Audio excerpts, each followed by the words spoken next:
your own individual college paths and, how you started, where you went, what that experience was like, and were historically black college universities part of that process? So I'll begin with you, Akil. Oh yeah, let me start with this because I got stories to tell. All right. No one should follow my path. Let's just go ahead and start there. I went to high school in St. Thomas, Virgin Islands. I'm originally from New York. My sole goal coming out of high school, being the teenager that I was to get back to New York. I applied to 4 colleges. The University of Virgin Islands was one, and 3 schools in New York. I ended up my first year at University of Virgin Islands. Then I was still set on coming to New York, so I transferred to St. John's in Queens, spent a year and a half there, then decided to pick that I wanted to study architecture, which is the longest undergraduate major you can choose. So after spending 2.5 years at other colleges, I transferred to Pratt Institute in Brooklyn to pursue my Bachelor's of Architecture, which is a 5-year undergraduate program.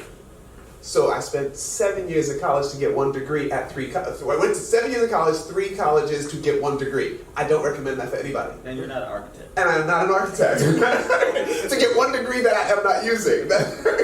So I also found out after I graduated that University of the Virgin Islands is an HBCU. So I did attend an HBCU, although I did not know at the time.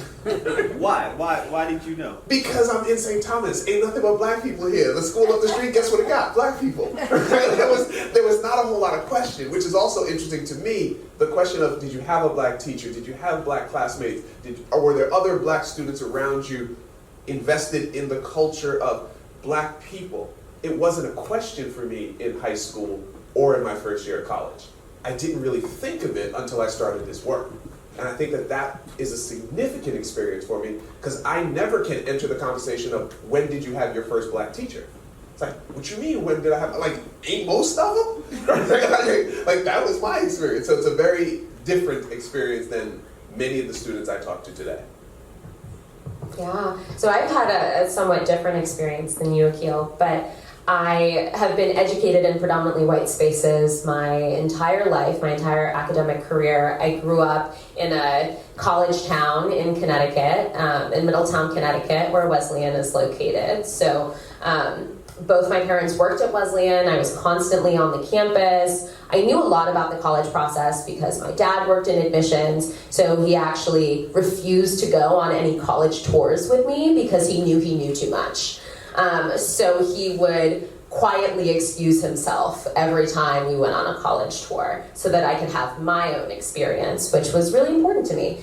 I ended up ultimately choosing between 3 very different institutions. So I knew I wanted to explore historically women's colleges, but I didn't really know exactly what type, and so I applied to a few, and they ended up being on my final list of 3 that I chose between.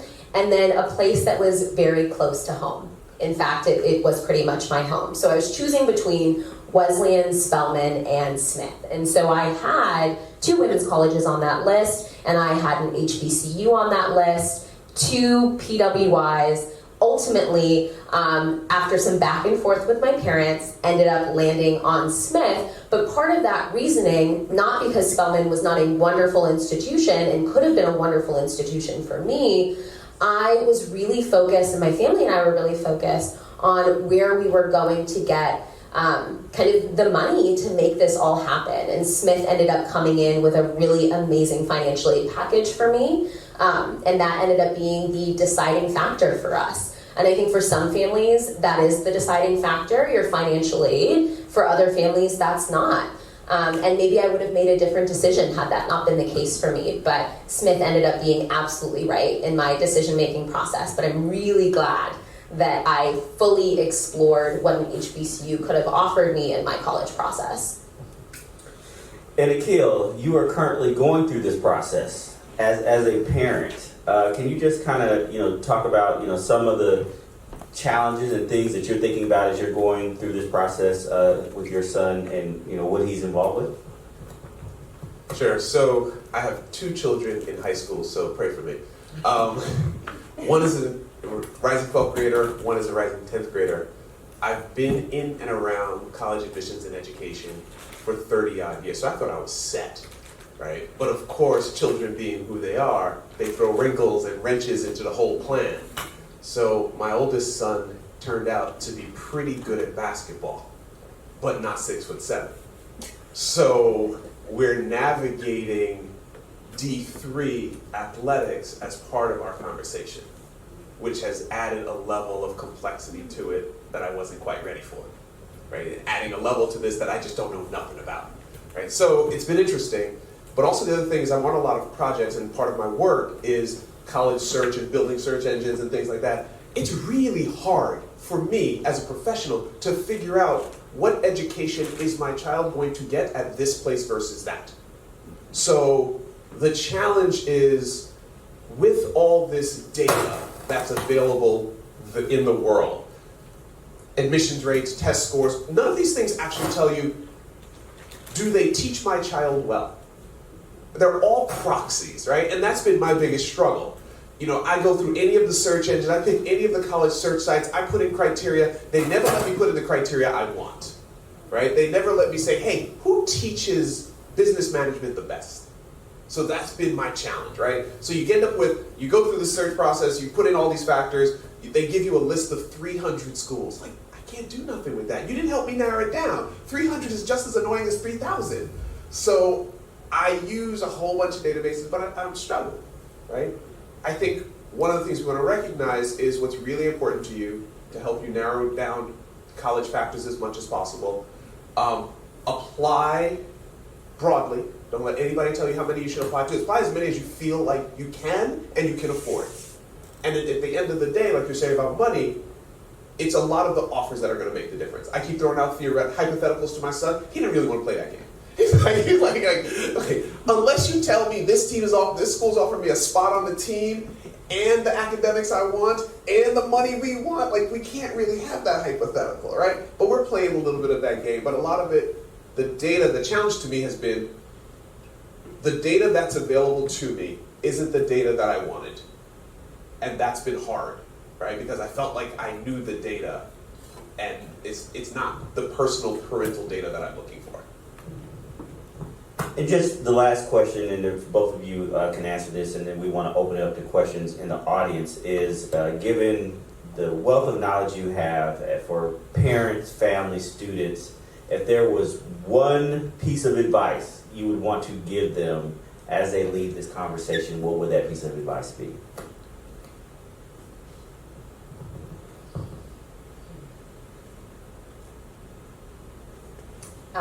Okay. So this is maybe an obvious one, and I think maybe coming from us up here, this wouldn't be this surprising, but don't get bogged down in the prestige and the name recognition and some of those things that you think really, really matter in this process, right? I want to be able to tell people that my child went to, put in brand name school.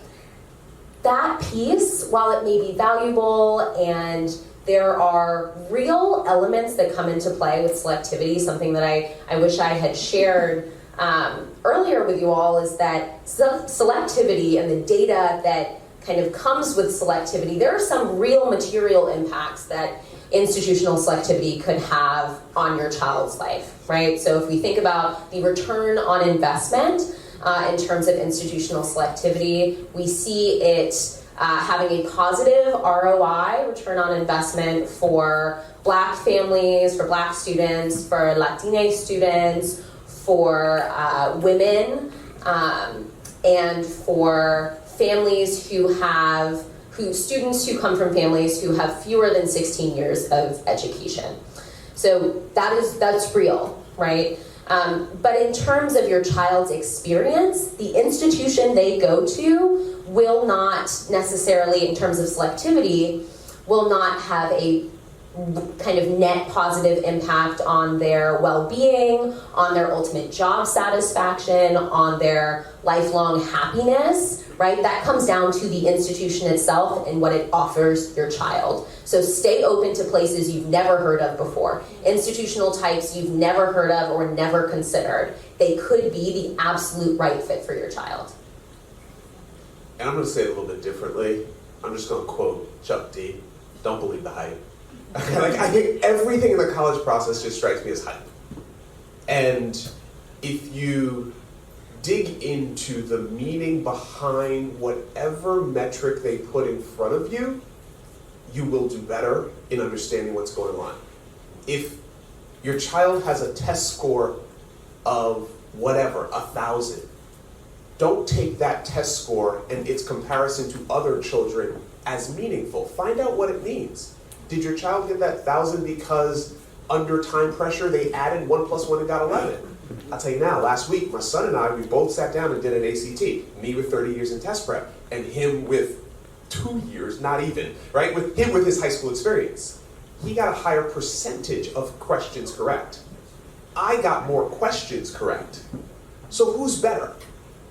Right, like none of the numbers, right? Because like when we took a test score number, I got a better score, but he got a better percentage. So if he was in school, he would have a higher grade. But because of the way testing is scored, I got a higher grade.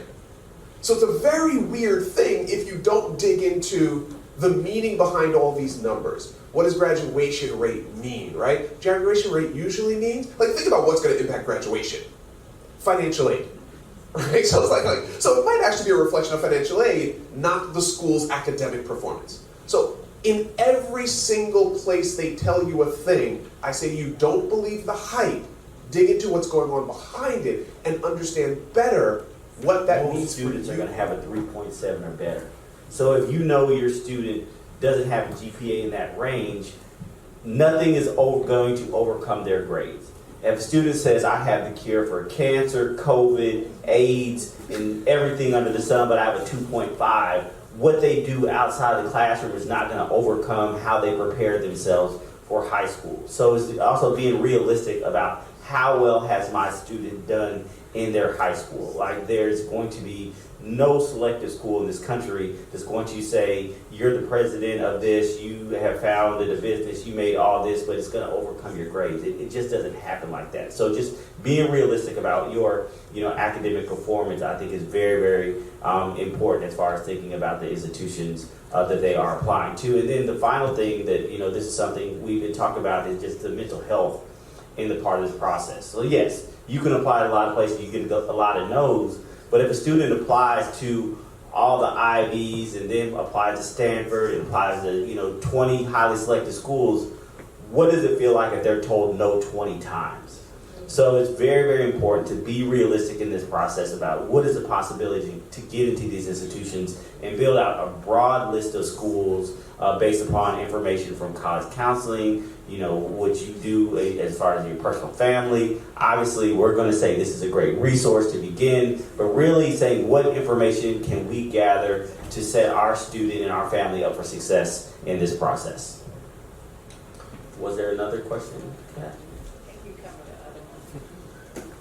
I want to highlight something that I feel is not just unique about this panel, but something that I've been introduced to in the past year, particularly traveling with Tim, and really in honor of North Carolina A&T and obviously North Carolina Central. The HBCU experience is something that I did not have. But in my travels with Tim, my wife having gone to Howard, the familial love that circulates through the HBCU community is unparalleled. And I want us to be clear that when Tim and I wrote this book, it wasn't just about the Harvard, Princeton, Yales, of course not. It was about the Morehouse, Spelman, Howards, Hamptons, FAMU, Tuskegee's, Fisk. Like, we wanted to make sure we were highlighting more HBCUs because of how well they have elevated the African American black race for the past 100 some odd years. As someone who did not experience that, even I look at our panel, Afia having gone to Smith, a PWI, Wesleyan, a PWI, Virgin Islands HBCU, Morehouse HBCU. I want to be clear that neither Afia or myself regret our experiences, but I bet that we're curious about what an HBCU experience was like. And in my travels, in our travels, I've never met an HBCU grad who said, I wish I would have went to a PWI. I met a lot of PWI grads who said, I wish I would have went to an HBCU. And that's critical because during these tender years of 18 to 22, 23, whatever it may be, our kids need to feel culturally validated You know, the old adage of celebrated, not tolerated. These are real things. So thank you to North Carolina Central. Thank you to A&T for hosting this on the Vineyard, Eagles and Aggies on the Vineyard, because the emphasis on the importance of HBCUs that you guys have always known about, but a PWI person like me wasn't kind of always in the forefront. It's critical that Tim and I put it in the forefront where it deserves to be. All right. When is the second edition coming out? The question from the stage is, we're not going to answer that right now. Well, thank you for our esteemed guests for being here, for taking the time, for making your way to the island to be part of this great program. We thank Fidelity, all the sponsors. I have one more question. Yes. Let's go. On that last note, we talked about PWIs, we talked about HBCUs. What kind of marketing do you suggest, and I should say home marketing, to that teenager when you're talking about going to an HBCU versus a PWI? Because society will tell you that white is better, black is less. So when you're marketing that HBCU in your home around the table, what do you suggest for that experience? Considering all these things about grades that you should have and all of the things out there in society, let's just face it, there's a push that if it's black, it's not as good. So what do you suggest? How do parents make that claim at home? Well, just so the question for those on the live stream, how do we market historically black colleges and universities to children who are in high school, who are thinking about going through this process? Because there is this idea out there that, you know, at predominantly white institutions, the ice is colder, the resources are better, you know, the opportunities are endless, versus HBCUs who, the physical plan isn't good. They don't have as much money. So how do we combat against that and better position our institutions to, you know, help these students understand the opportunities that they will have? I like numbers. So even though I don't necessarily believe the hype of all the data, I do like data. If you follow me on Twitter, I will put I have a whole slide deck of HBCUs. I think the starting point is to show the numbers. HBCUs outperform for black students across every metric. If they're thinking about grad school, most black students who go on to lawyer, doctor, MBA, almost all of those, it's HBCUs that lead the way. Right? So I feel like it's something like HBCUs are 2% of colleges, but 25% of black BAs. So let's just start there and say they are doing more with less. Right? So like it's super black, right? Like you're gonna work twice as hard to get half as much, right? We get half as much recognition, but producing twice as many degrees. So I would just start there. I am more likely to succeed and more likely to enjoy my experience. As a person who actually did go to an HBCU and a PWI, even before I knew UVI was an HBCU, that was my best college experience. And in part because I lived on campus, but just in part because of the environment. So I think that like we can put a dollar value on that experience. A Emory for free versus Morehouse for 10 grand would be a hard decision to make. Right? But I might be willing to pay 10 grand for a Morehouse because of the experience that it's worth. And I think families need to start measuring what it's worth to you, especially if my kids start about going to grad school. Morehouse does a real good job sending black students on to get MBAs. And so maybe I start at a Morehouse and get my MBA at an Emory.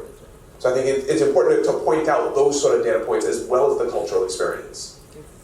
And if I might add one piece, I think in the past 5 to 10 years, even just very recently, HBCUs have seen an influx of money and attention, millions of dollars. And so I think that while maybe you could make the argument that there was kind of less resources and less opportunity, that's simply changing. I mean, that's not the case anymore. Right? We're seeing that the numbers and the resources are increasing at a rapid rate at these HBCUs. And so the experience that your child might have, should they explore an HBCU now or in the next year or so, may be different. You might find that there are very, very well-resourced opportunities at these HBCUs beyond just, I think, the big three that we like to talk about.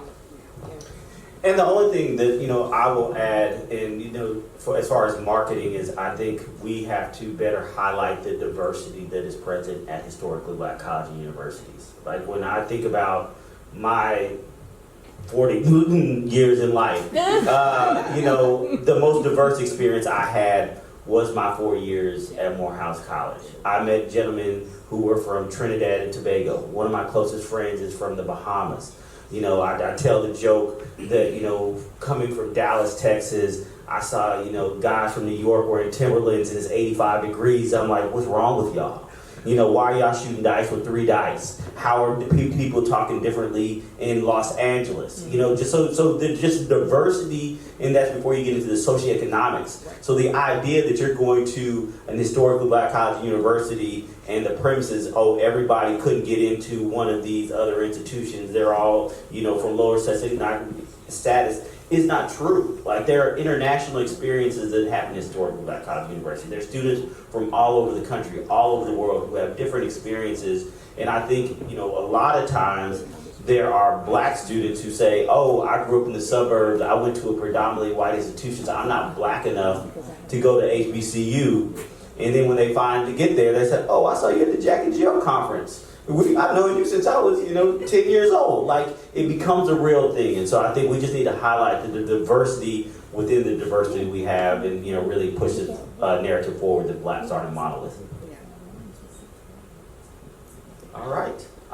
Once again, want to thank our panelists, want to thank Fidelity, want to thank North Carolina, A&T, and Central for inviting us. And we definitely appreciate this conversation. Please, if you're online, support the book. The QR code is there. If you're here, we have some on the lobby available. But definitely, we are happy. Please continue to enjoy the day with a lot of great information coming, especially the panelists of Black college presidents that are coming here soon. So thank you very much.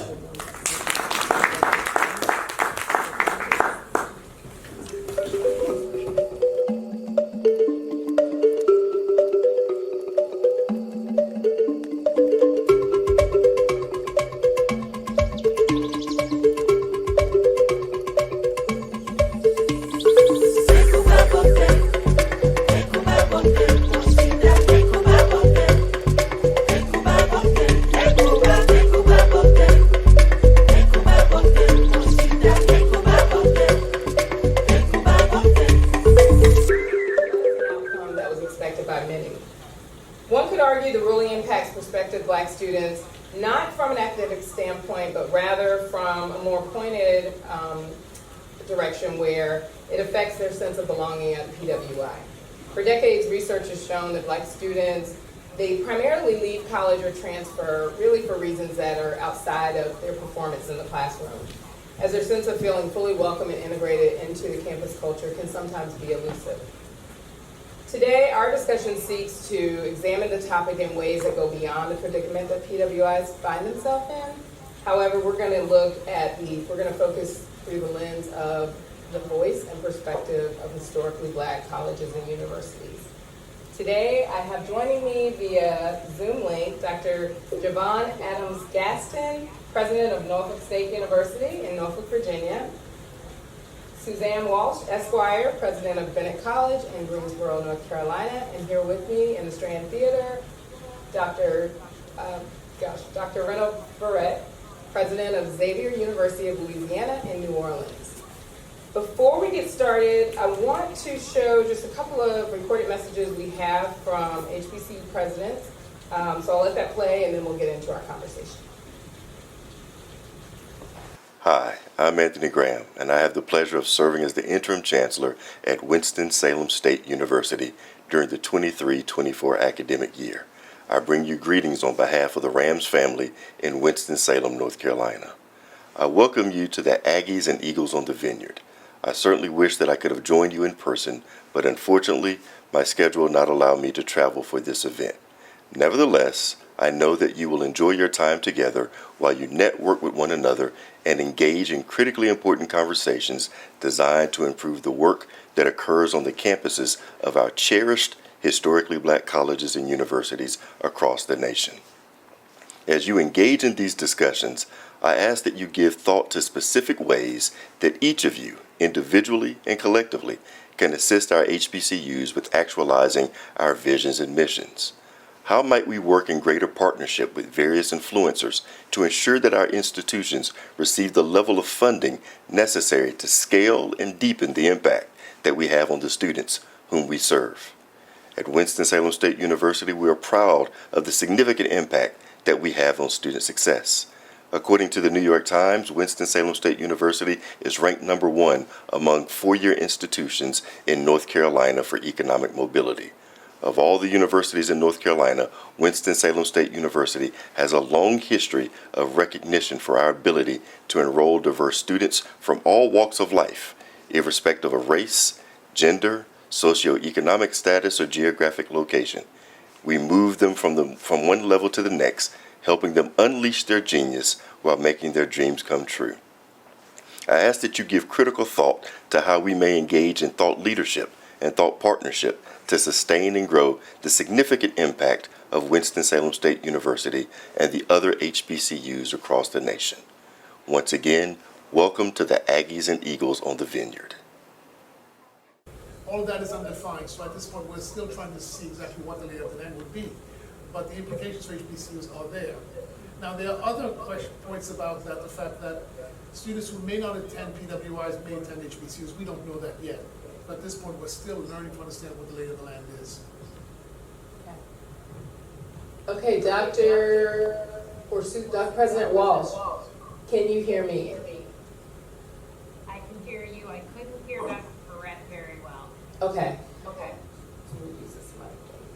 So the question is, the assumption for HBCUs is that the Supreme Court decision, the U.S. Supreme Court decision on race-based, striking down race-based admissions, is that HBCUs will not be affected.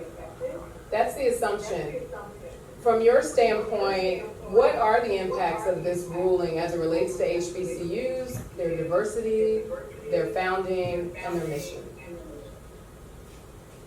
I think that we should all be on high alert because I think programs that we've relied on for recruiting students, especially those of us who still focus on high school students, I think we need to be really paying very close attention to whether we will still have access to those pipelines.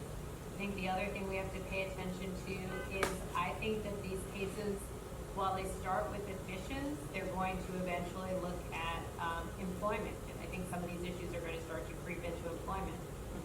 But when we think about how do we recruit our students and how do we recruit a diverse group of students, I think most of us at HBCUs, we are historically Black, but not exclusively Black. And for all of us, we think it's important to be able to have that diversity of student body. How are we able to continue to do that when there are these new rulings in place? And the last thing I'll say is, of course, we do look very much for students by socioeconomic status as well as zip codes, because we know 100% of our students receive financial aid. We know we're really strong with young women of color. Can we still recruit in the same ways that we've recruited? So I'm probably looking mostly at recruitment and what our pipeline looks like at the moment, and working with council to say, how do we make sure that we can still have access to the students that we've historically had access to? Find me follow up with Dr. Walsh indirectly. Following up is also the question of not only employment, but also the graduate schools to which we want to send our students, whether it's the medical schools, the law schools, whose enrollment of our students is now in peril because of the decision as well. That's another great uncertainty as well. And can you go a little bit deeper in terms of why they're in peril? Why they're in peril? What about the admission standards at the graduate level will impact their? Well, the assumption is that the affirmative action practices that were involved in enrollment, whether in medical schools following the Bakke decision or in law schools, etc., many of those are now illegal according to the Supreme Court justice. These graduate schools now have to find other ways to recruit talent from our institutions that they may not have, and they are only learning to do so right now. Yeah, I mean, I think about the kinds of things, Dr. Brett, I love your point, because what about all these programs that we've all spent so much time on with graduate schools where they're desperately looking for and interested in HBCU graduates? How does that impact all of the training we've been doing to help support our students for graduate schools? And they've, really, we've been on their radar because they've had a priority related to DEI. What happens when they cannot have that same kind of targeted programming? So I'm looking at it just from an undergraduate perspective, but I really love Dr. Brett's point because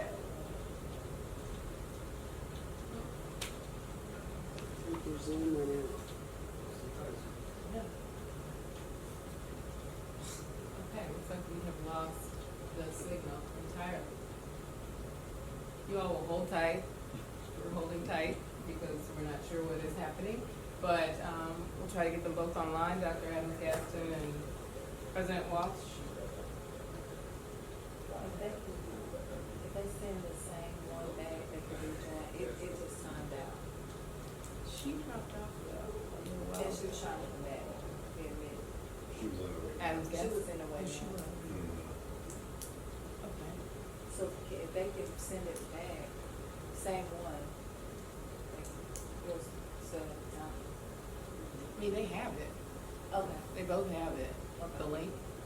Yes.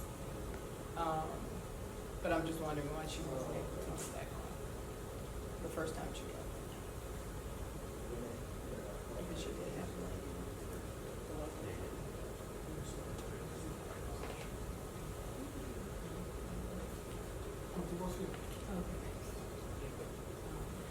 Okay, so you and I are going to talk. Okay. So President Walsh talked a lot about some of the concerns about moving toward graduate education, and we do very well. HBCUs do very well. We have 101 HBCUs. However, they comprise over 50% of all Black professionals, whether they have a bachelor's, master's, PhD, MD, law degree, etc. And she was getting into a little bit of those concerns about moving to the graduate level. You weighed in as well.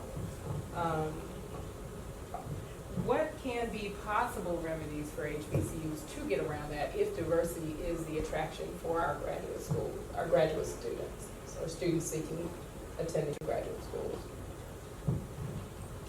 Well, first of all, immediately that for many of our HBCUs, our students are very competitive. Some of the same barriers to examinations that how African Americans rate on some of the entry exams like GRE verbal and things like that, ACTs, SATs, have been historic barriers. Many of the graduate schools do not rely upon those metrics, especially in the sciences, in the arts. Now the LSAT right now is being debated as to whether the LSAT should be used by all law schools as well. So there are certain historic barriers to African Americans and also other brown students acceding to many of the professional schools and graduate schools. That's one issue. I would also frame the question in a different way, that basically the talent that is needed from Black and brown students is now a matter not just for the Black community but also for the country. The country needs that talent because now the fact that the country right now, I think in the 5th grade or 4th grade, the majority of students are Black and brown, a majority minority. So this is the future of the country. If the country wants to compete, it has to actually not just use the talent of a small segment of its population. So if you remember when President Bush, I forget Bush number, W. Bush, began No Child Left Behind, the argument there was really an argument not just of just to actually a social justice argument to say exactly that all educate all students around the country. That social justice argument was there as well. But there's also another argument that's coming from not only the chambers of commerce, which have taken in business, but also from the national security establishment. And the majority of our U.S. talent is, when you want talent that is able to address, to help the United States lead in all levels, whether in public health or in the military and other formats, you need American talent that you can clear. That is the majority of that talent is now becoming black and brown. In fact, you saw that interesting exception that was made in the Supreme Court rulings for the military academies. The fact that the majority of, for example, of U.S. graduate students in the sciences and engineering are foreign students. That's not good if you need people who can get security clearance to work on major national projects. So you need to actually mobilize that talent. Now the country needs, so it's not purely altruistic needs, reasons so basically what this ruling does almost requires that another solution be found, because the country does not prosper if we are left saying that we will only educate a few, pick out talent from a few. Because I use the analogy very simply that if I'm going to the Olympics or to the World Cups, which is going on right now, and the other countries choose their best players from the entire population, and I choose my best players from just a small segment of my population, it's not a winning hand. So that is where is a challenge. That is not the challenge just for the HBCUs, but for the PWIs, for all of American education right now. These young people who are in our second and third grade are the treasure of America. And if we don't use them, we're in a very bad place, and it's our fault. So, thank you for that. When you, and I'm not sure if you thought about this, so you may not have an answer for it, but it just occurred to me when we look back at Prop 209 and the outcomes in California, when Prop 209 was passed and the diversity really went away. We also go to the Greta Bollinger case in Michigan, and same thing. The graduate school had a little bit of leeway at the graduate level. The admissions office was able to look at, race-based considerations, but at the undergraduate level, there was that advice or instruction to look for alternative solutions. And in that time, in the last 20 years, has that been something you find that any minority serving institution, specifically HBCUs, has sort of spent that time thinking about, or was that ruling one that was not really seen as coming around again as it has, and that's why the expectation, once it came around again, the expectation of many is that this time it will be stripped of that opportunity to consider race in admissions. So over these period of decades, do you feel like there's been that thought or preparation to come up with a new solution? Because now the imperative, we have to find a new solution.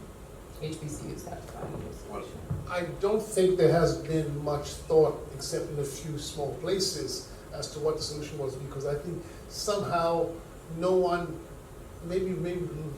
expected this change to be such a radical change, to close all doors, which is essentially what this Supreme Court has done, without anticipating what the solution is. So I suspect there will be a decrement in admission, decline of admissions of diverse part students at many of the elite institutions. But realizing that the majority of, let's say, state universities, other than the flagships, probably do not use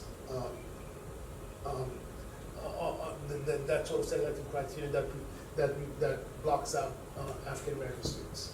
But for those elite institutions, that is going to happen. And we have to consider, remember that those elite institutions, especially their graduate programs, play a special role in American power, American society, and access. The fact that the Supreme Court tends to be Harvard and Yale with one person from Notre Dame says something about that. If we are not sending students of color into those schools, right, that means the conversation about what America becomes a narrower one. So that's truly important. And I assume that the boards and also the leadership of many of those institutions are putting their brains together to say, what do we do? It's not an easy answer. But the larger piece also has to be that we also need to look at K-12. Because the fact that we have education inequity, that we have great schools and we have okay schools. And I'm using the word like the way we sell eggs, that we have large eggs and medium eggs, we don't have small eggs because we somehow we never call small eggs small. Likewise, we have okay schools. The fact that okay schools are socioeconomically defined, that we can get that some can go to okay schools and others do not. The fact that we do not give full education to all students is something that the country will have to come, because that becomes the great civil rights and economic justice issue for this country, that education, great education for all. That means these large institutions and U.S. higher ed also has to become much more implicated, involved in what's happening in K-12 in some ways, including HBCUs in our local schools, to actually be cultivating talent and finding talent and helping parents who've never gone to college understand what the pathway to is, that the pathway to nurture and cultivate and prepare that bright young woman or man that they're raising, and open doors for them. That is actually a different network that we have to create. I'm just going to use one data point: the fact that at the average high school in this country, there's one guidance counselor for every 300 students, maybe 400. But at certain other schools, the college question is a question that is discussed in the 9th grade. The guidance counselor ratio to student is very small, and that's the different question. So basically, we need some greater work to make sure that we do mobilize the talent that is in our young people, and do not assume that it's just a socioeconomic discussion, that only the wealthy have talent.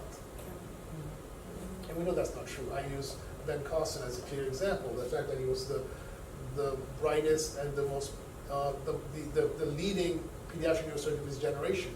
He doesn't come from that rich group.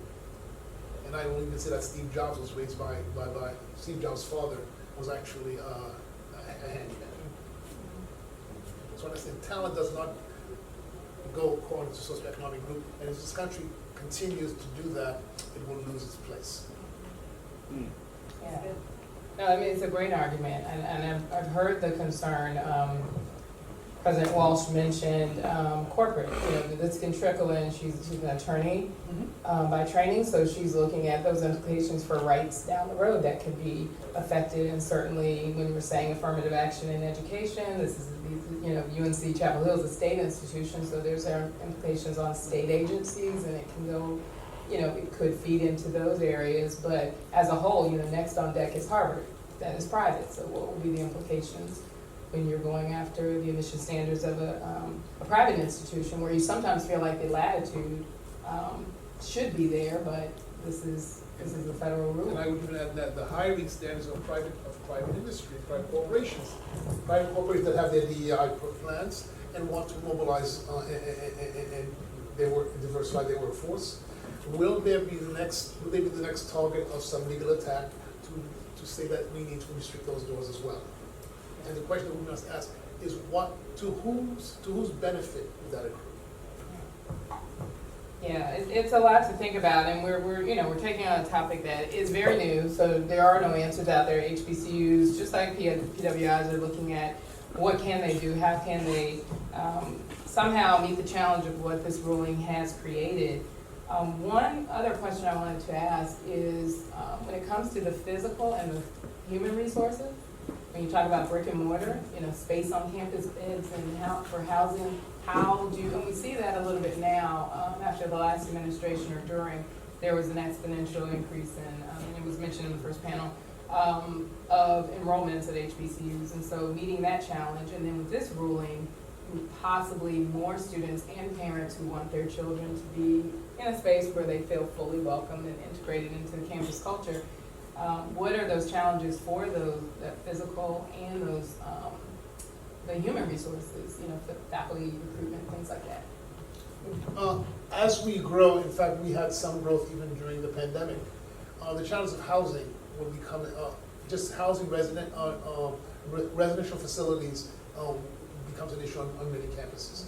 And how do we mobilize even master lease properties near our campuses to make those available? And we're now breaking ground for an 800-bed residential facility.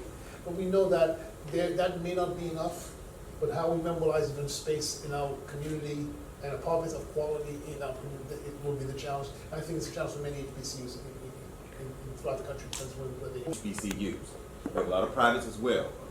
What happens when this partisanship gets into play? Because the next stop is to, you want to undercut somebody, you start taking their funding away.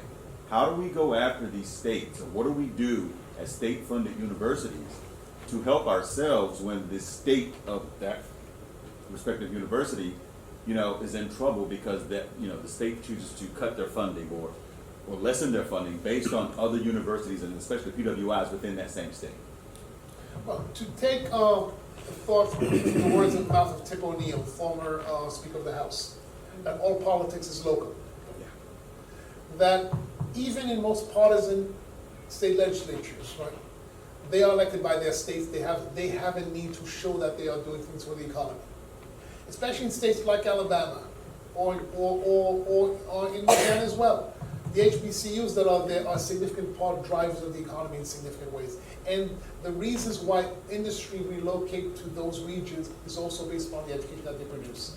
So they have an interest. So in other words, we need to be able to have conversations with both sides of the aisle.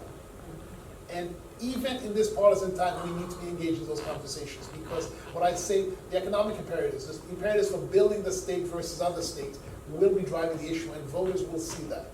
So I think despite the partisanship, even the messages that we hear from certain candidates about never discussing issues of race, when race is at the table, we need to be engaging with them in their conversations of why they need to be educating all young people. And I come back to that there are certain interests in the United States to understand that we only get anywhere we need to be by availing ourselves of the talent that we have, because we can't just import talent. So we have to have those conversations. And there are donors, I would say, individual donors with great capacity in this country who have an interest in what we do. But also we have foundations. There are corporate interests that feel that they want to partner with us in significant ways and have capacity to do that. So there are many players as well. Legislatures also have a responsibility for HBCUs, because they have legal responsibility for the state, the flagship, as well the other, especially the public HBCUs, their systems as well. So they have to invest in those as well. So we need to have a conversation and convince them of why they need to do these, and also we need to engage and have partnerships, raise our voice. I think we cannot stop engaging, even in this partisan time. Thank you. Other questions? You make a good point about state institutions are in service to the state. There's something called the Wisconsin Ideal, and so there is that commitment for state institutions to, hire those students that graduate and drive the economy. HBCUs are known for their contribution to the economy, to the local economy. You can look it up, the stats are there, but they're able to make that argument. Several years ago when I was in grad school, I lived in Atlanta. I went and got my graduate degree at Georgia State University, and the state of Georgia had put on the legislation, the floor had, tried to move to eliminate or to merge HBCUs into existing PWIs, and unfortunately it didn't go anywhere. It died on the floor. It was to go through review, and it never came up again. It did not come up again because I was attempting to research it, but the outcomes showed that many HBCUs in the state of Georgia, they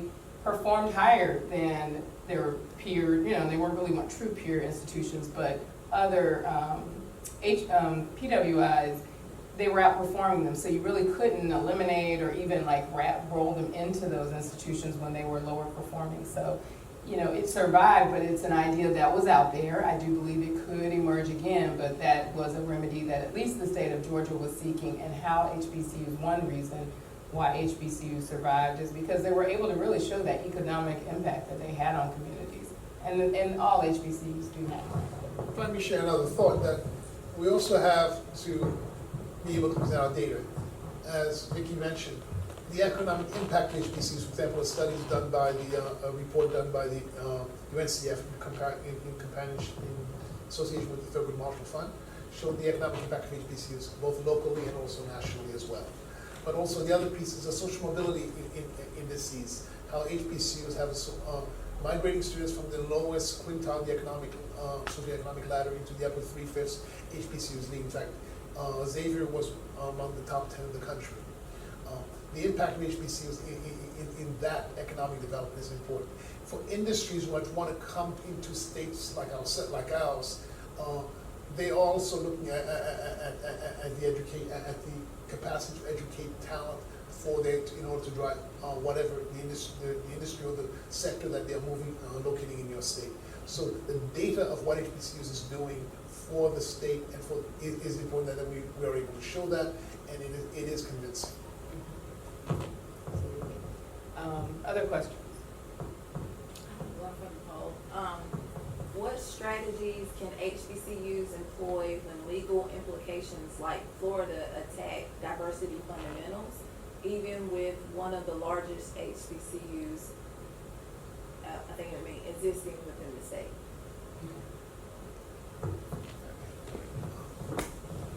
To begin with, I say that Florida is a strange one right now. What I would say is that faculty are able to teach, and the academic freedom of faculty to teach within their disciplines remains the same as defended by the accreditation structures that we have. That remains. So the important that we have to defend our faculty's right to teach and to teach correctly. Now that will be difficult for the public institutions versus the private institutions. Will have a different leeway and different freedoms. But what will happen is that it is important for us collectively to defend the principle of academic freedom and truth-telling, because HBCUs and other universities of higher learning, whether PWIs as well, are essentially repositories of basically good analysis thought and sound thought. and that is challenged when it is an error, because the conversation in any discipline is basically to critique and to look at what we produce and to see what is correct, within the science and non-science as well. The country needs that. We have to stand for the fact that there is valid thinking, there are valid facts, and be able to make our case. Now, I do understand that the pressure on some institutions will be hard, but the majority of institutions around the country will not be. And what will happen if states begin to create pressures, what will happen eventually that there will be a talent drain from those states. And that's unfortunate. Good question. Any other questions?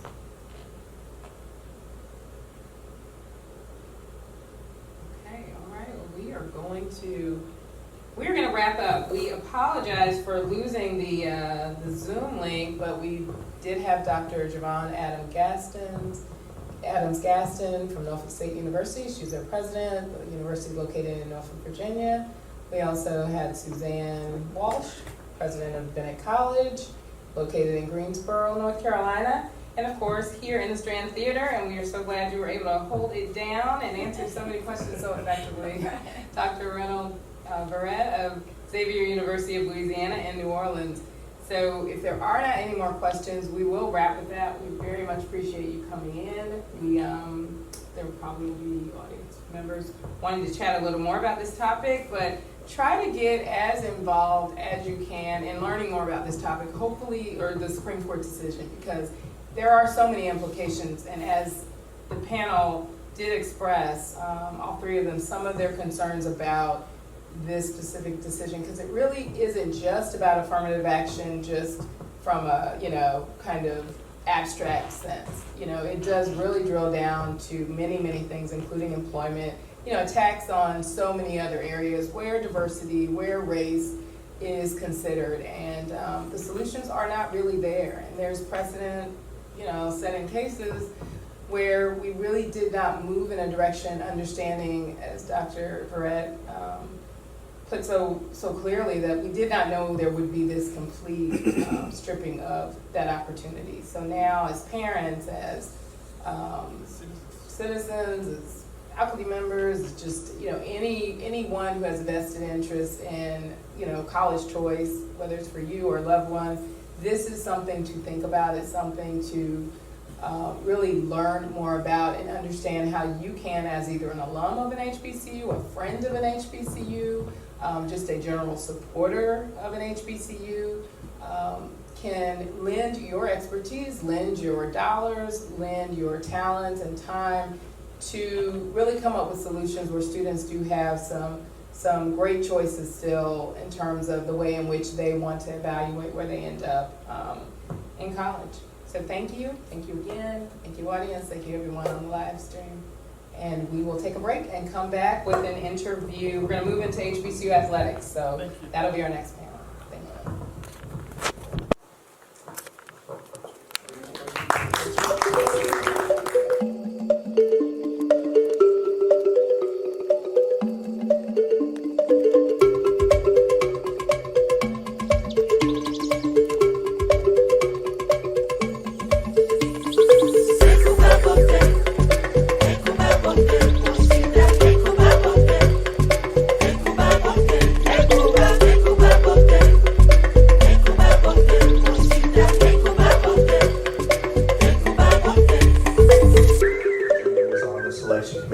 Dawson. We also had Roger Kadar, who coached for Southern for 30 plus years and went into the Hall of Fame this year, and some other scouts that had attended HBCUs but were scouting for professional teams. And so a group of us came together, in January and really charted our course for the season, and we were going to have conference calls once a week to kind of go over the games each week and which players were playing well.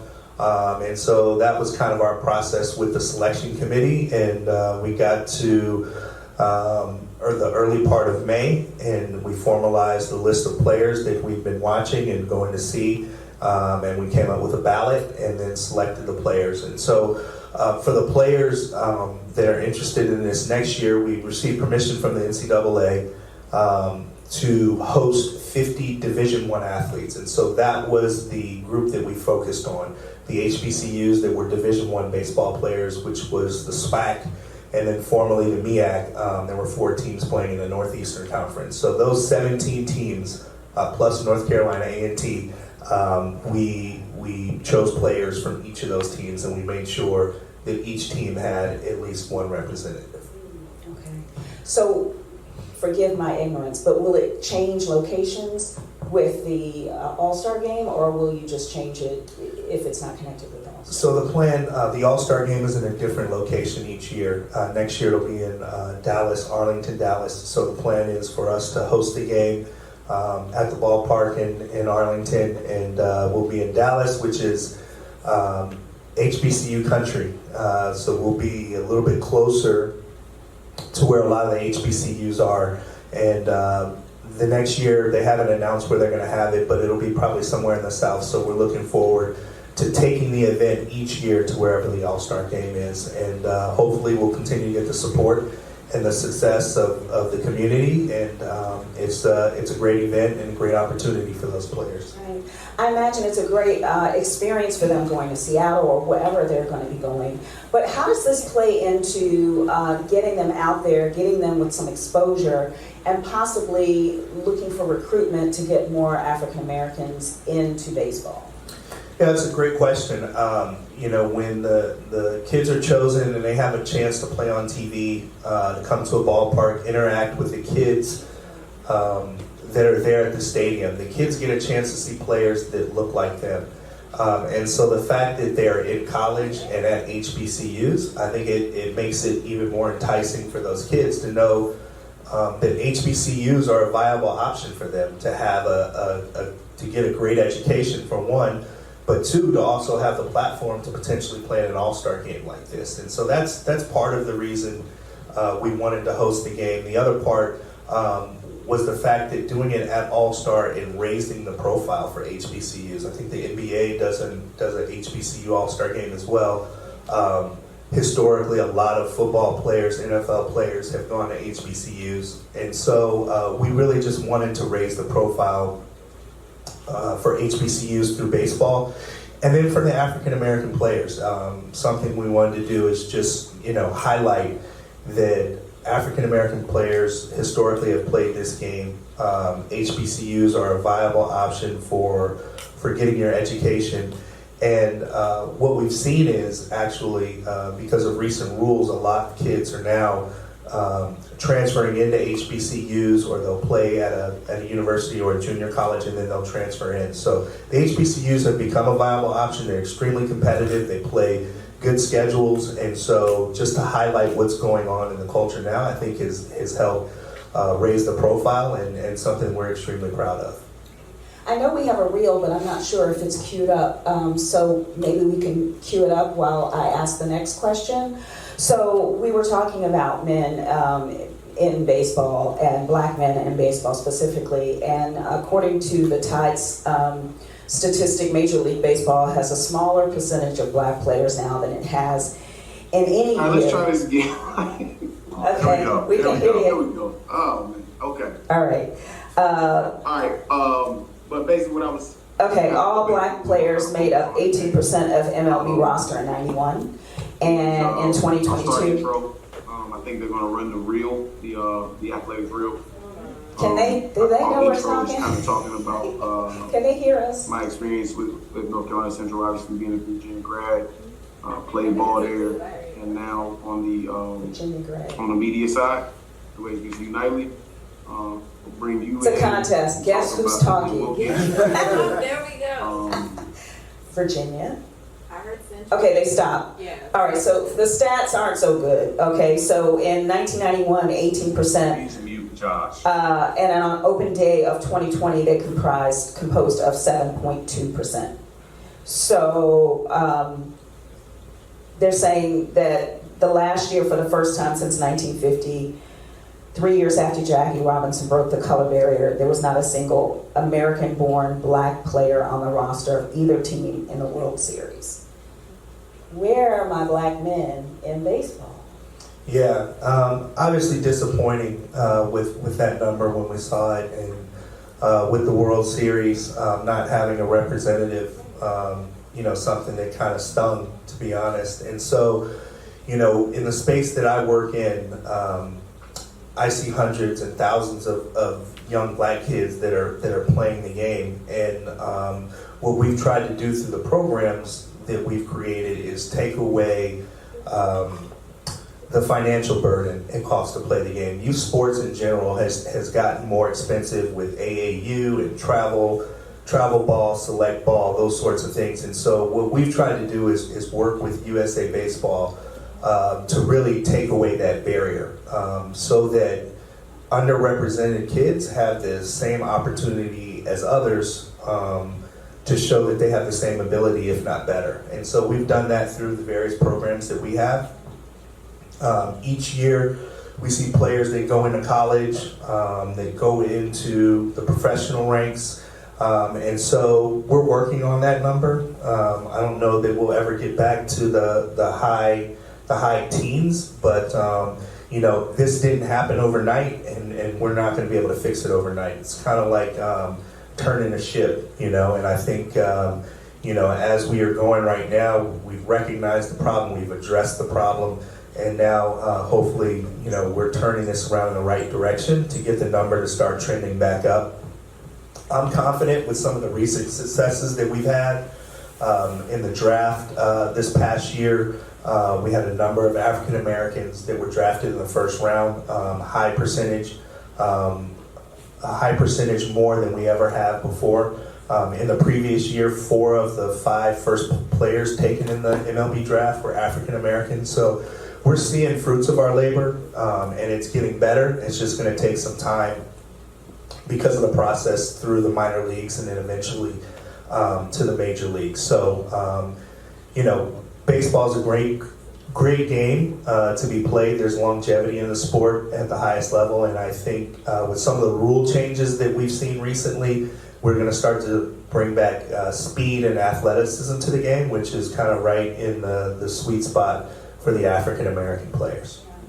And I want to know if the Swingman Classic will really be maybe a training ground for people getting more looks, because oftentimes you have athletes and parents who are, looking at all of the options when they decide what school their kids are going to, and they may want to go to a PWI because they're going to get more attention and more recruiters are going to be there as opposed to HBCU, where we still got it going on. So what would you say to parents that are out there that are considering their options? Maybe they are a legacy and went to HBCUs themselves, but are and stuck in a hard place of wanting to do the best for their kid. And then that's one question. Mm-hmm. And then the other part of the question is, will this Swingman Classic, is it strategically set up to try to help? getting more black men in baseball? Yeah, so to answer the first part of the question, I think as parents are considering where their sons or daughters should play baseball or softball, the most important thing is one, where you can get a quality education. The athletic part is one component. The other thing is, where are you going to play? And so that becomes, you know, a lot of times, a lot of kids these days, they want to commit to PWIs or Power 5 schools, or the conferences where they feel like they play on TV all the time. But if you're not able to actually get on the field to play, then it becomes, you know, obsolete. Can we pause that and, well, let's look at this. Young African American players a chance to be exposed on the national level. Now it's time to unveil who the players. Anything can happen if you work hard. You don't know. Let's go. I'll be on time with something you ain't never seen before. They call me the dog, really want my whole team score. Yeah, too icy. Yeah, too clean. All the favorites in that house. You know, I told them a million years of baseball knowledge in this room. Oh, it's unreal. But a lot of people it's about this next generation of young ball players. Game 5, Brazil. Tonight, T-Mobile Impact Award winners. T-Mobile Black Empowerment Network. I'll be on time with something you ain't never seen before. They call me the dog, really want my whole team score. HBCU Swingman Classic. Presented by T-Mobile, powered by MLBPA Youth Development Foundation. All right. Sorry for the interruption. Can you pick it up where you left off? Sure. So I was just saying, it's more important. They're going to be able to cut that. The importance of this giving these young African American players a chance to be exposed on the national level. Now it's time to unveil who the players. Anything can happen if you work hard. You don't know. Can y'all stop it up there, or? There we go. Okay. So I was saying it's more important for the student athletes to get on the field and play. And so to go to an HBCU, there's an opportunity, I think, for our kids to get on the field right away. They may not have to wait till their junior or their senior year. They may be able to come in and contribute right away as a freshman if they're a really good player. And so certainly I think the stage, being able to play in an all-star game. We also have our Andre Dawson Classic that we have, and there's usually 6 or 7 HBCUs that we have in that tournament to start the season each year. 2 of those games are televised. So definitely I think playing on TV helps. I think the schedule, how the coaches schedule their conference and who they play outside of conference, and the competition level that they have, I think that certainly helps. And so I think that's what's going to be important. And I think at the end of the day, as we continue to do this event and more baseball players and parents, they learn about the programs that we have, they'll see that definitely I think the Swingman Classic will help raise the profile, but certainly having the opportunity to play on the field, I think, is what's most important. And I think that's what our HBCUs provide. And I saw in the sizzle reel Ken Griffey there. What was the engagement like? I got a chance to meet him when he played for the Mariners, and I worked at King TV in Seattle, so I remember young Ken Griffey. But what was it like to see the students and the athletes be able to engage with these all-stars and Hall of Famers and Ken Griffey and other people like that? Yeah, you know, it's great when they're tangible, when the former players are tangible for the young up-and-coming players. And so just to be able to be in the dugout and have a conversation, and you know, Junior is really engaging. It really comes from the heart. And so he answered a lot of questions. He spent a lot of time with the kids. We actually had an event at Top Golf that we hosted the kids. He didn't want media or anything there because he just wanted to be able to engage and have some fun and talk to the young men. And so there's nothing greater than that. We also had former Major League players that were on the coaching staffs that played at HBCUs. And so guys like Marquise Grissom and Marvin Freeman and Lenny Webster were able to really give back and tell them about their experience, but then also too what it takes to get to the big leagues if they want to get to the big leagues. And so Those conversations are unique and once in a lifetime for some of these young men, and I think they really cherished and relished that opportunity when they had it. So when the media wasn't there, what was said? That's why the media wasn't there. Oh, come on now. I mean, was there something special that happened, or what's the conversation like? Just give it. Yeah, Just tell us all the information. Just give us a little piece. Yeah, I think it's clubhouse banter. I think when the media is not there and the lights aren't on, they can really just be candid with the discussion. And Junior will tell you, he'll say, "I'm just like you." He goes, "My dad just played in the major leagues, right?" And so he's kind of one of those kind of guys. But I think the conversations are everything about being a student athlete, to also making sure that you take care of your finances. Really candid discussions. And Junior, he's got a great personality, and to a man, could not be more appreciative for the way that he put his name behind the event and really showed up to be there for the players. Okay, I'm interested in your advice to those out there, parents, kids who want to play baseball, who are particularly looking at HBCUs. What advice would you give them as somebody who did the same thing? For the parents, I would say just support your kids and allow them to make their decisions, but be there for support. Try and provide research and try to be a listening ear, as young men or young ladies are making these decisions on where they want to go to school. Certainly you want to provide your perspective and your experience, and you want to give them that. But you want, this is an important time when they're making decisions about college, and specifically with HBCUs, there's a lot of different resources out there. And so it's important to do your research, obviously, when you're making a big decision like that. But I think what the parents can do is be supportive and try to, guide their kids, certainly, and give them honest information, but really support them once they make their decision. And as we wrap up this session, what's next for you? I mean, you're doing what you love. You're in a place that you love to be. You're still, in baseball, just a different capacity. So is there something that you're trying to do, that you're trying to attain, or where will we see you in the next 5 years? I really feel like this is my lane. I feel like this is what I was called to do.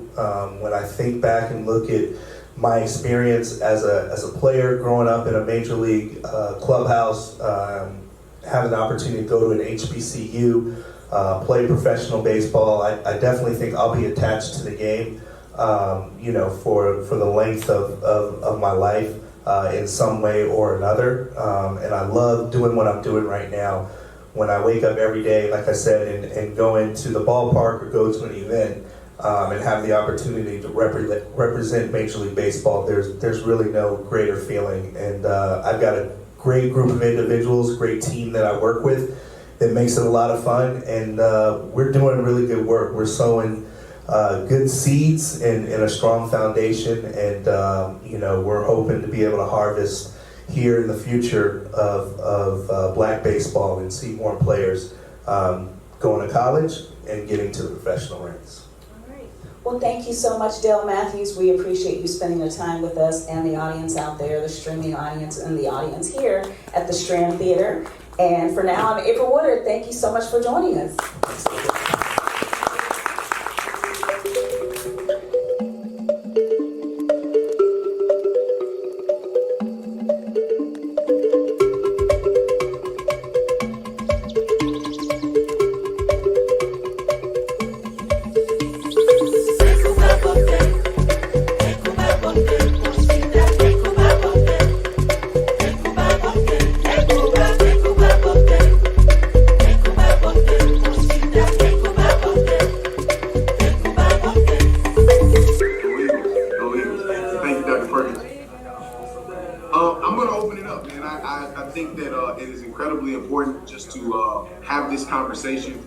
Thank you to A.D. Perkins for coming on.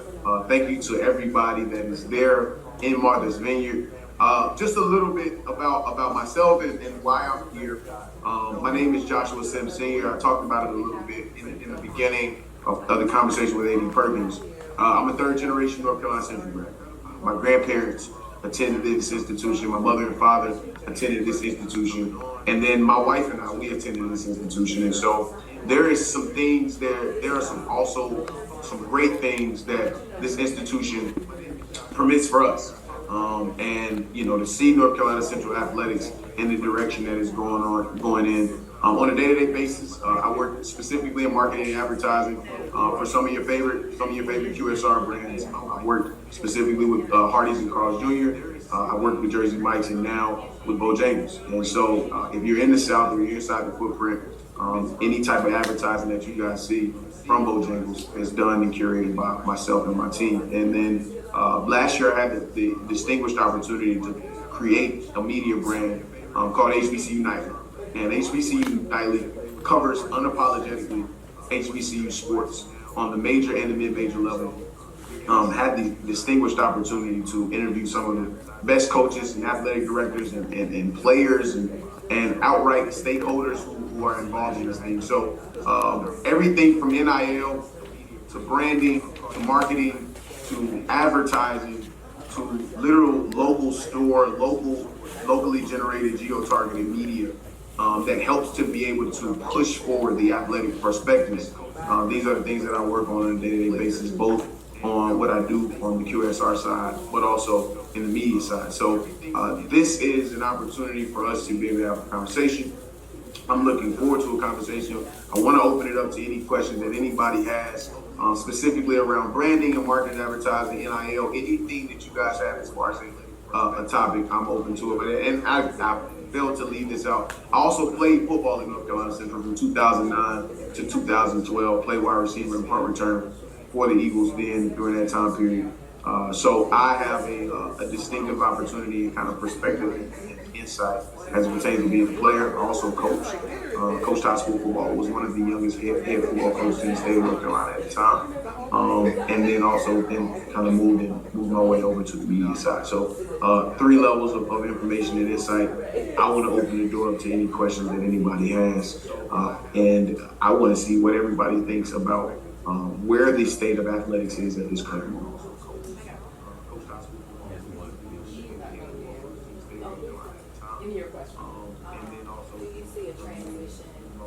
Okay, so first question is, what is the future of teams now defunct at HBCUs?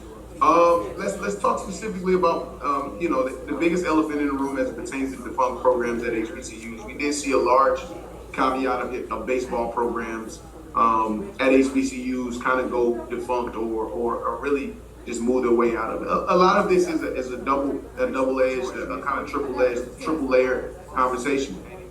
At the time when you saw a vast majority of programs kind of go undefunct, it was also during COVID, where revenue was not being generated inside of athletic programs at the same capacity and level and what you did prior to COVID. The second thing that you had to take into context is that there's Title IX, and there's a certain amount of programs that have to be facilitated toward female athletes versus male athletes.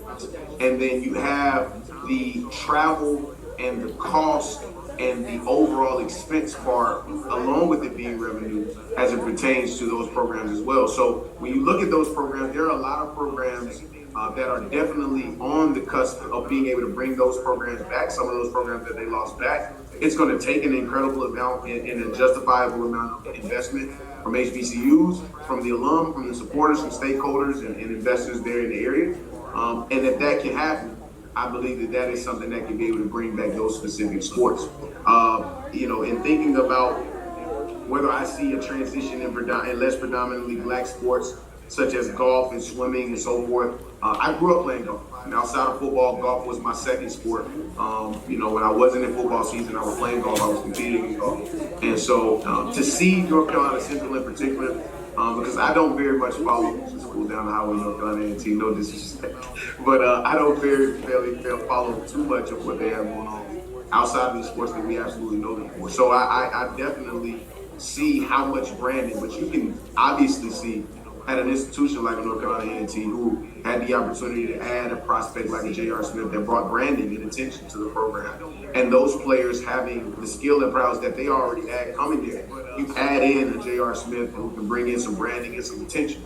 And then you look at North Carolina Central University that is doing phenomenal work on the market, on the branding side for golf. They just got done being involved in the Wyndham Championship here in Charlotte when we had the President's Cup, as well as some additional tournaments here in the area. They were there. I actually ran into some of our athletes at the golf tournament. So to see those things and to see the investment by our institutions into sports that we would say would be non-predominant black sports is an incredible thing. You have to shout out Howard and what they're doing on the swimming side. And there are some programs that have the ability and the capacity to add sports like swimming, to add sports like lacrosse, to add sports like tennis, to expand the tennis programs at our institutions and to be able to really become more competitive on an overall Division I, Division II, or NAIA level. So I would love to see us continue to invest in those programs. This is something that we look forward to being able to see. And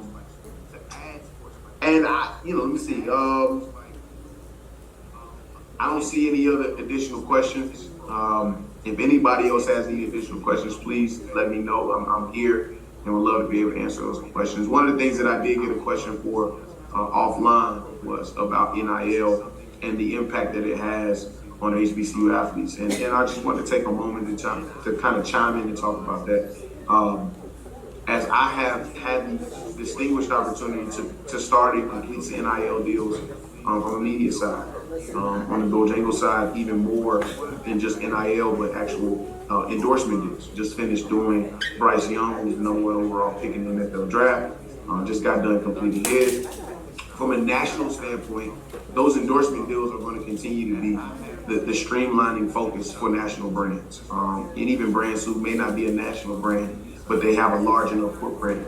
It's going to continue to be a focus for those brands to have a national presence from an endorsement standpoint. But NIL in particular, in its inception and in its idea, should be more of a localized, geo-targeted, specific to a market approach. If we're looking for national brands to come into HBCU and have to get our athletes, we're just not being realistic. I think the opportunity presents itself when we look at where are the localized businesses where these student athletes, their brand, their image, their name, their likeness can be able to come in and make an impact on the bottom line of a business, to drive attention, to drive impressions, to drive reach, to drive quantitative KPIs for that company or qualitative KPIs for that company or that brand. Is where we need to be able to focus. Specifically for in football, I can tell you right now that the quarterback position, whether it's HBCU or non-HBCU, is the premium position as it pertains to NIL. Those gentlemen garner, on average, more money in NIL and opportunities through NIL than other positions across different sports. North Carolina Central has an opportunity right now with Davis Richard, who was on a lot of draft boards, who's been talked about as an NFL prospect to play on Sundays or to play in a professional league. Right now, he has opportunities if he would like to be able to do that. I believe his focus is on the athletics himself and taking care of home base and taking care of the business. But if he wanted opportunities, he could be able to do so. But there are also additional opportunities for players who may not play football, who may not play football, who may play basketball or tennis or baseball or softball and volleyball. It's about these student athletes being able to show, one, from a brandability standpoint, how much they can be able to impact a brand's bottom line or their digital impression value, their qualitative and quantitative KPIs. If those can be able to have an effect on ROI for a company, then people are going to want to do business. So whether that's the KFC down the street or that's the local mom and pop restaurant that's down the other way, or the dentist or the doctor's office, if we can be able to prove that our student athletes can have a tremendous effect, or at least a small, maybe even a reasonable effect on the bottom line of a business, then NIL opportunities will continue to be available to them. So any questions that anybody has from that, because I'm on the brand side, because I have the opportunity to talk about that and get those deals done, I'm wide open to it, man. I'm all about being able to make sure that our student athletes are in the best position possible. That being said, HBCU Nightly is every Wednesday live. We are Supercast every single Wednesday. If you guys can, please press follow. Go to hbcunightly.com. Follow all of our channels, whether it's Twitter, Instagram, Facebook, YouTube. We're on all of those channels. And if you just don't want to go to those channels because you don't want to be there, go to hbcunightly.com/watch. Every Wednesday night, 9 p.m. to midnight. We literally build it like it's Meet the Press for HBCU sports. So come check us out tomorrow night. We will be live tomorrow night. We have a special guest that we'll be interviewing tomorrow night as well. And that's hbcunightly.com/watch. Go to hbcunightly.com/shop and take advantage of the event, the deals we're running there. So thank you to Dr. Vicky Suggs Jones, man. Thank you so much. I really appreciate you. Thank you for the opportunity. Thank you, Aggies and Eagles on the Vine. And everybody's there, man. Have some fun. Do not eat too many crab cakes, man. Leave a little bit for me. Next year when I get there on site, I'll be there. So thank you guys. Have a beautiful day and have fun. We'll see you guys on the other side.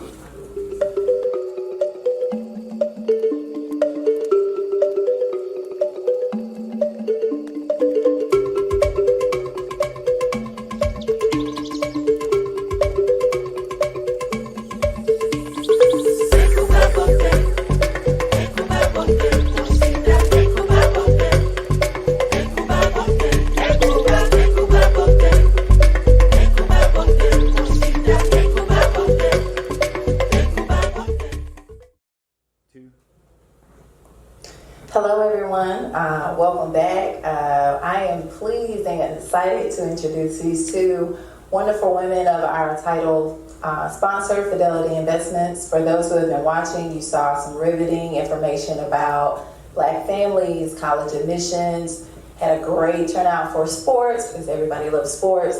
I think this is going to be a great segue and tying into some of those discussions about diversity, about corporations that came up, how are we recruiting, how's it going to impact our schools, the Supreme Court ruling. I know we're going to hear a lot of great things here. I am a Fidelity associate, so I'm excited about that here. So without further ado, I'm going to introduce these two and get out of the way so they can have the stage, right? So first, I'm going to introduce Pamela Everhart. She is a Senior Vice President and Head of Regional Public Affairs and Community Relations. And last but not least, Kathy Baines, our executive sponsor of this awesome event, is Vice President and Head of Diversity Recruiting, Strategy, and Recruiter Readiness. So without that, they're going to have a fireside chat. Thank you, Kat. Thank you, Kat. We are so excited to be here today. Thank you, Kat, for the opportunity. Thank you, Aggies and Eagles, for the opportunity as well.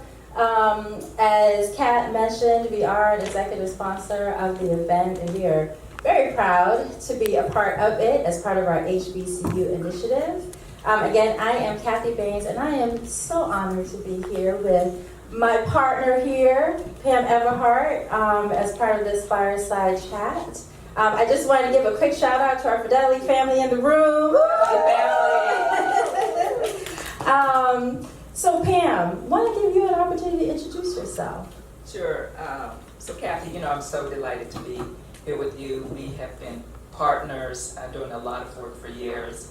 I've been at Fidelity 29 years, and to see us here on Martha's Vineyard, I've been coming here for close to 30 years, since I was in law school, and just to see the excitement from the Fidelity family about being able to show up and to introduce a lot of the folks who visit here in the summer to Fidelity and some of the great things that we're doing for the community, what we're doing to bring talent, Black excellence into Fidelity. So thank you so much, Kathy, for doing that. And Wendy John, who's another close partner, head of diversity and inclusion, for making sure that Fidelity is very, very inclusive of everyone in terms of talent and leadership and development at Fidelity.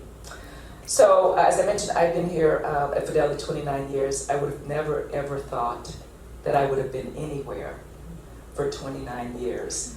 But the opportunities that I was afforded to at Fidelity, largely because of the culture very warm and engaging, the opportunity to do a number of different things. While I'm now head of Regional Public Affairs, which is our state and government relations team, and community relations, I've had a number of different roles at Fidelity, probably 5 or 6 senior roles, so it doesn't even feel like 29 years. It seems like I've been in different jobs, but all with a great place. So I'm excited about today and look forward to kicking it off. I'm originally a Texan, so when Kat mentioned the Eagles and the Aggies, because I went to the University of Texas, I first like, Aggies? Like Texas A&M Aggies? I'm like, oh no, but then when I realized who the real Aggies are, and the real ones, and the fact that Fidelity is very, very involved in wanting to recruit more great talent in there, I was okay being on the stage with the Aggies. So. Well, I have to echo what you just said, Pam. You know, being at Fidelity for almost 24 years, the same. The one thing I will always say is the people. The people is what has kept me here because, you know, the organization, you're always going to have your ups and downs, but the people have been such a great support system throughout that 20 plus years. You know, individuals like yourselves and Wendy John and others who are, you know, leaders within the organization just, you know, continue to do such great work. And so with that, I want to talk a little bit about invest in my education. Okay, I'm always excited to talk about investing in my education. What it is really is Fidelity's $250 million, do I have to say that again? Yes. $250 million investment in the education of Black and Brown students, as well as other underserved students across America. I say investment because our partner is the United Negro College Fund, and a large part of that $250 million is $190 million for scholarships. And so it's not just a charitable, I never look at this as a charitable contribution because we look for return on our investment. That's how our CEO wants to approach everything. And it's an investment in talent. It's an investment in the next group of leaders in America. And even with this investment, if they don't come to Fidelity, which we would all love for them to do, they're going to make significant contributions to this country. The whole genesis of this is that we are going to make sure that our students who we're supporting in this program graduate from college with no college debt. Let's say it again. Graduate from college with absolutely no college debt. I actually have 2 children. My son graduated in 2021. My daughter is now a proud rising junior at Howard University. And I just think about writing those tuition checks, right? And I'm just, if she would have been able to take advantage of something like this, it is going to be significant. And I hope that students understand the importance. I mean, I know some colleges that are around, $70,000 a year or something like that. So this is almost for students, for each of them going through the program, easily maybe a $200,000 investment in them. So that's the essence of the program. Not only will it provide scholarships for a number of students, we're also going to provide wraparound services, and we can talk a little bit more about that, because while money is important, that's not the only thing that will get you through college. You need a support network, you need mentors, you need people who invest in you, and that's what this program will do. I actually, Kathy, how this came about, as I said, 29 years at Fidelity, and I was thinking, maybe during my next 29 years there, I want to be able to look back and say, did I lead anything that made a difference in the lives of people who look like you and me?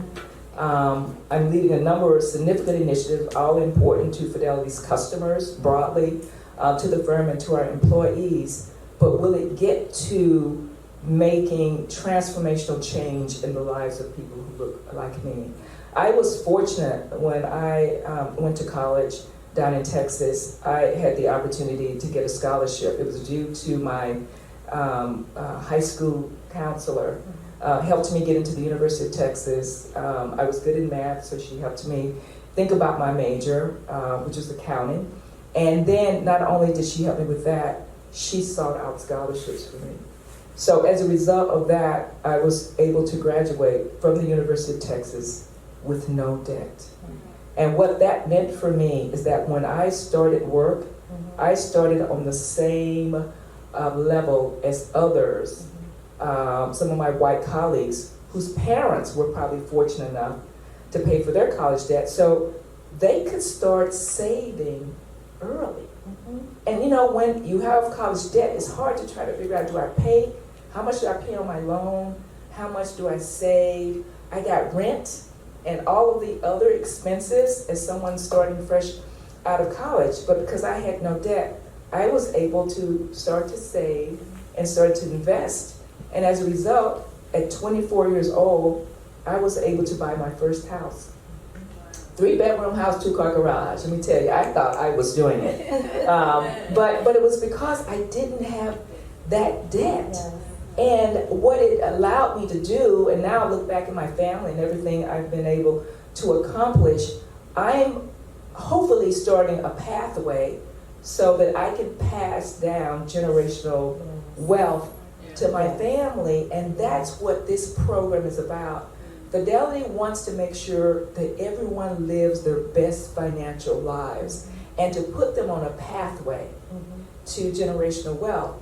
And because of the systemic barriers that Black and brown students face, they're not always able to do that. So hopefully this program will allow them to be able to focus on their studies, not worry so much about debt. Because when you're thinking every day about debt, it's hard to focus on everything else. If you think I'm coming out of college with $250,000, $300,000 debt, in Texas, you could buy 3 houses for $300,000, right? That's not And so I want to be able to give kids that freedom. So as I mentioned, I wanted to be able to leave at whatever time I leave, like I said, in the next 29 years, if I decide to do something else, my next chapter, to look back and to say, you know what, I gave somebody something.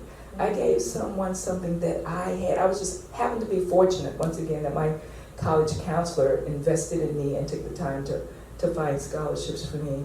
And now I want to go out and I want to find the students and give them the scholarships. And making sure that they will have whatever they need to be successful. We know they have the talent. We know that. We know they have the potential, but oftentimes other things get in the way and they're not able to do what they need to do to be successful. You know, so I have one story about Pam where Is it a good one, Kat? it's a great one. Okay. It's a great one. She was asked to introduce herself. We had a little round table discussion. I don't know if you remember this. And the person said, "So Pam, what do you do?" And Pam said, "I'm in the business of transforming lives." And I was completely wowed. I thought that was just such an amazing response. I wrote it down. I'm going to try to tweak it from my own introductions. And then later on, you introduced the Invest in Me. And it's just such a powerful initiative to everything that you just said. And I jotted down as you were talking that building generational wealth. Because I think folks don't really understand how important and critical it is when you graduate from college and then you're building on top of, trying to pay off that debt and everything else that comes along with trying to be an adult. After you graduated, it can be quite stressful. And so a program like this is just amazing to eliminate that additional stressor. So with that, you did mention some of the key elements of the Invest in Me program, right? So the Scholars Program, but what others would you want to highlight? Okay, first, let me just go back to the Scholars Program again, because at Fidelity, we try to do things a little differently. So it's not the traditional scholarships that go to students with 3.7, 3.8, 3.9. Those students will get scholarships. What I wanted to do is look out and look at the masses. Once again, those students who have grit, who have determination, who are working hard every day and for whatever reason haven't been able to get to that level where they can get those scholarships. So Fidelity's scholarship program looks at students who we call the mighty middle. Those strong B students, those students with GPAs somewhere between 2.5 and 3.5. Those students who are the economic engine of this country, right? Those students who are working hard every day, but they're not getting those scholarships. So that's what we're focusing on, the mighty middle. We're also awarding scholarships to four-year colleges. So that's great if people can go to a four-year college. But not everyone can start off at a four-year college, and maybe the four-year college is not right for them right then. Or it could be economic reasons, a number of reasons why people don't do 4 years. So we will also offer those scholarships to junior colleges and folks who are going there, so the 2-year. And then, I have some people in my family, college is not for them, but they still can contribute to this country. They can still work. They really want to provide for their families. Yes. And so maybe a certification program, maybe they want to do HVAC or be an electrician or auto mechanic. You know what, I went to try to get my car fixed out. You know how much they charge an hour? So we got some folks who can make really, really good money and with scholarships, and you get to have the good grades and all of that, and that could be fine. But if you don't have the opportunity for an internship, sometimes it's very difficult when you're graduating, because some folks would just look at the resume. And a lot of people are more than just that resume. Yes. But if that will be helpful, I want these kids to have an opportunity to at least interview for opportunities either to work at Fidelity or work for some of Fidelity's clients or other employers we know in our community. And through this program, I want to be able to give them that. I had the opportunity scholarships when I was at the University of Texas, and I know it helped me a lot. I learned how to read the Wall Street Journal during a internship at the University of Texas. I worked for a pension fund, the Texas Retirement System Pension Fund, and my job was to follow the stock prices of the investments in the pension fund. And that's how I learned to read the Wall Street Journal. So when I had my first job, real job, I was very comfortable with finances and the Wall Street Journal because I had that opportunity in the internship. So that's something different and unique about our program. So that's what we're going to offer the Fidelity Scholars. But we have another piece. So Fidelity Scholars, you get basically 100% of your college paid for. We have last dollar scholarships. So you may get fellowships and grants and everything from the school. But before you get to the debt, because I don't want anyone signing for loans, Fidelity will come in and basically you don't have to satisfy your debt. You have no debt, right? So that's one piece. The second pillar is that we're going to give what we call persistence and completion grants to educational institutions, and that will be to cover that last tuition bill. It's May, and you're getting ready to graduate, and you owe $500, or maybe $1,000. Now, if you don't pay that $500 or that $1,000, you're not graduating. So you spend 4 years working hard, and you can't come up with the money, maybe eventually, but you won't get your diploma, you won't get your cap and gown till you pay your tuition bill. And what we want then, what we will do is that these small $500, $1,000, $1,500 grants will go to cover that so you can continue. And it may not be at the end of your 4 years, it may be between freshman and sophomore year. Because if you don't pay for that freshman bill and now it's time to re-up and get registered, if you owe, they're not bringing you back. You're not bringing back, right?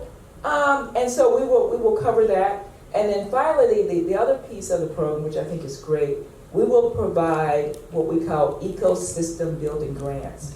We will provide grants to nonprofit organizations who are on the ground doing the work in the community, getting our kids from high school to college to good paying jobs. So, for instance, like Boys and Girls Clubs, a lot of those are in our communities. YMCAs, A Better Chance, a number of different organizations like that. Girls Inc., a number of them, just name them, are in the business of helping kids, underserved kids, move through the system, if you will, and bringing everything together. So we're going to lift up those organizations because we can't do it all, and we don't know it all. They know it. I want to be able to support them, and through that, we're able to scale this program. And over the next 5 years, Kathy, we think we'll be able to help up to 50,000 underserved kids. And that's going to be the return on our investment. When our CEO asked me, how is that $250 million spent? When we'll be able to say 2,500 kids graduated from college with no college debt, we're able to recruit some really good talent. We're able to make sure that people have the opportunity to start on a path to generational wealth. Then Fidelity, that's the return. And sometimes being in that social space can be challenging itself. And so having resources to be able to help you manage through that, especially as a first generation student and the like, it is just, we didn't have that when we were back in college. And just being able to provide that to these students is just tremendous.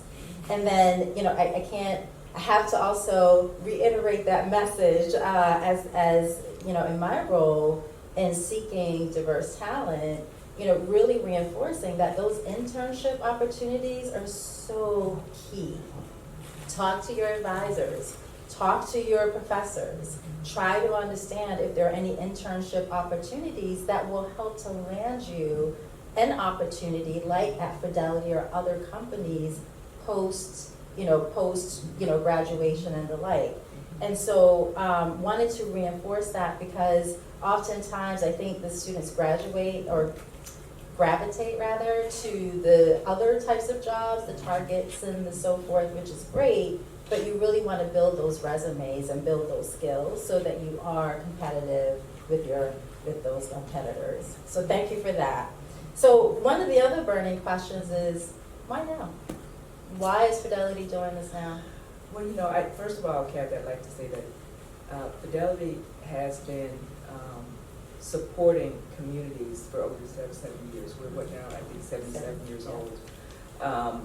But always focus on underserved communities. That's just who the family is, who the major shareholders in the company. But a few years ago, a lot of things happened. We remember COVID. There was George Floyd. There were a lot of things. And so what we decided is that we were going to double down on our commitment and be very strategic and focused. And as I said, Fidelity is about education. That's just in our DNA. And going through COVID, it really highlighted a lot of the, as I say, systemic barriers that happen to our young folks. And we started looking about data. Data drives everything at Fidelity. And we just started doing some research. And we saw that I think it was like 46% of white students graduated 4 years from college. You know, others maybe 5 or 6 years. Latinx was around 30-something%. And black kids, like only 21% of them graduate in 4 years. And oftentimes what happens is that around that junior year, that's when they run out of money. And that's why they don't graduate. And so it may take them a little longer to get some money and come back. So the numbers were low in terms of graduating in 4 years. And then for those who needed to get loans, they graduate with a larger amount of loans than their white peers. At least 25,000 or more if they're like at a state college or something like that. And then when they get the loans, and we were looking at sort of the types of loans they were risky loans, right? So you may get the Pell grants, you get the grants, but then when they think about the loans, they're not the best loans. And people will come out and they will prey on folks and they will have them signing up for loans that in the end aren't the best. And then they bring in the parents, right? And the parents have to co-sign. And then if you don't graduate, so you end up with debt, you end up with you may be a job, but not well enough to pay off the debt. And then if you default on the debt, and if you're trying to get a job at a financial institution, sometimes financial services, sometimes it's a little difficult if you defaulted on your debt, particularly if it's student loan debt. Right. And so looking out at all of that, I'm like, we have to make a change. And so that's what happened, just looking at a number of things there. And then obviously a lot of companies made a big commitment after the brutal murder of George Floyd.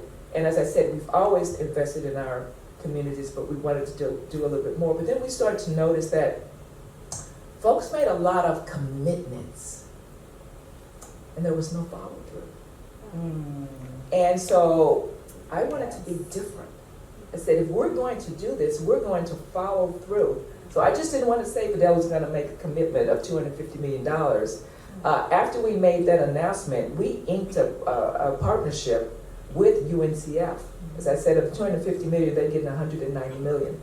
So we're actually moving forward. We have a partner right now, a Black-led organization who will be providing the mental health services for us. And so we're moving forward, and we're going to make good on our commitment. But that was it. It was just a number of things that were happening, and we just wanted to double down on that. And also, as I mentioned, it was, I just wanted to make sure that we showed our commitment, and we wanted to make sure that the associates in our sites, Fidelity is in 11 states, and we wanted them to know that Fidelity was truly committed to financial inclusion and making sure that people who looked like them, people in their communities, were able to benefit from the generosity of Fidelity and the investment that Fidelity was making in the community. Such amazing, Pam, so amazing. And one of the other things, as you talk about the associates, they too would be part of this, right? So they're engaging. Tell us a little bit more about that. Yeah, we wanted our associates to get very involved in the program. So I mentioned earlier that the students will have mentors. We went out to our Fidelity associates and asked them to volunteer to be mentors for our first group of scholars. And we had such an overwhelming response that we had to put some people on the wait list for next year. And so we have them all ready. We've trained them. We had a great nonprofit partner, mentor, who will come in and professionally train you on how to mentor. And so I was just so proud of the Fidelity folks who stood up. And it's not just the Black and Brown associates at Fidelity, our white allies, a number of them actually raised their hand. And in fact, when we were launching this program and I was talking about it at Fidelity, a number of my white colleagues came up and said to me, Pam, I was the mighty one. A lot of us were actually. They said, yeah, some people won't admit it, but yeah, and they said, you know what, it was hard for me. Yeah. And one woman said, after her freshman year, she said that I had $900 left to pay and going back to trying to go back, for the sophomore year. And she said, Pam, I had $900. And said, I didn't have it. And this white woman, and my parents didn't have it. They didn't have the means to get a loan, and they couldn't borrow it. And she said, I ended up applying for, she said Fidelity was doing some sort of session. We may have been on the college, probably college campus where she was. And she said someone encouraged her to apply for an internship. And a lot of the internships are for rising juniors and seniors, but she was just a freshman. And she just said, I'm just gonna go for it anyway. And she was just so impressive. She ended up getting a job that summer, and she said that I made enough money to pay off my $900 so I could start in the fall. And she said, now I've been in Fidelity for 12 years. And she said, had it not been for that, so she said, I get it. She said, I understand why this program is so important and why I wanted to be able to give back. And so we had lots of stories like that. Yeah, and the reason why I wanted you to highlight that is my manager, who is white, she's also going to be a mentor for the program. And so to your point, I think everyone understands the importance of this and willing to invest their time and energy. So we've talked, high level about the program, and I think we only have a few more minutes, but I wanted to just drill down just a little bit deeper as to the specifics. So who's eligible for the program? Who can participate? Great question. So, like a lot of things that we do at Fidelity, it's sort of, you kind of try it out and you learn, you test and learn, and then you try to scale and do better. So for the first set of Fidelity scholars, I think we'll end up with about 250, 280. We've already sent out letters to the first 120, and the others will be getting letters this month. We were focusing on, obviously, the Mighty Middle. We think that's still the right place to do. But we looked at kids, the most neediest kids, so those who were Pell eligible, those for whom you could get a federal grant. And I think normally the income level is around $65,000. But I think we're going to change that for next year because even people whose family income is $100,000, and some people may think that's a lot of money. Not when you have kids in college. No, and so what we realized is that we need to up it a little bit so we can give more people the opportunity. So I think that's what we're going to do for next year. But for this year, it was Pell eligible, and then it was also, we started off offering scholarships to kids in 3 states where we have a significant presence. So we're headquartered in Massachusetts. So Massachusetts is involved in the first year. The other was North Carolina. North Carolina. They're Aggies and Eagles. And I think I need to go back. I'm more than happy to share the kids who are going to those schools in the fall who will have their scholarships paid 100%. I think back about Robert Smith at that graduation in 2018, where those kids had their debt paid off. These kids, we're going to say, when you start, there will be no debt, as I said. And then the last one was Texas. Because you got to, because we're Texas. And so those were the regions. So Pell eligible. Starting off freshman year, and the reason someone said, well, what if I'm a junior? We wanted to track the students. Once again, we're looking for our KPIs and making sure that we have optimal outcomes. And so we're looking at freshmen, or if you're first year as in your apprenticeship, in your vocational ed class, or whatever. And then for next year, we will add 3 additional states. We're in 11 states, so we'll be adding Florida. So for those people at Florida A&M out here in the audience, we will add New Mexico, and we're going to add New Jersey. There's a lot of need in those areas, and then we'll at the end we will cover all the 11 states. And next year, and DC. We're adding DC, Washington DC next year as well.